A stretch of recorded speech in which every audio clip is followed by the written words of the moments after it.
ay rated SPG. Striktong patnubay at gabay ng magulang ang kailangan. Maaaring may masiselang tema, lengguwahe, karahasan, sexual, horror o droga na hindi angkop sa Welcome back mga ka-episode plus at narito mga dapat nating abangan dito nga lang sa abot kamay na pangarap kung saan patuloy nga nililin lang nga nito ni Moira itong si Lynette. Kaya naman ngayon ay parang paniwala na nga ang lahat din sa nangyayari kay Lynette kung saan parang nasisiraan na nga ito ng ulo. Kaya naman dahil dito ay nahingi na nga ng tulong itong si Lynette kay Doc Benitez dahil na nga rin sa nararanasan nga niya. Sa kabilang banda naman nga ay magkakaharap na nga itong si Giselle at ang bagong karakter nga kung saan nga nanggagalaiti nga sa galit nga itong babae kay Giselle dahil kung siya nga raw ang nagplano ng pagkidnapin dito nga kay Lolo Pepe ay hindi niya gugustuhin dahil mas gusto niya pa nga na mas mapahamak nga itong si Giselle.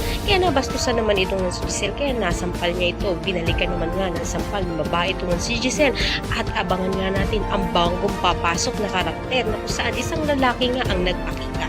Abang-abang nga ang mga bagong karakter na pumasok dito kung saan ano nga kaya kaugnayan nga nila sa mga tanyag. Isa nga kaya itong mga anak sa labas nga nito ni Lolo Pepe. Kaya ngayon nga ay nagsilapasan sila. Lahat na yan naman natin. Maraming salamat sa inyo.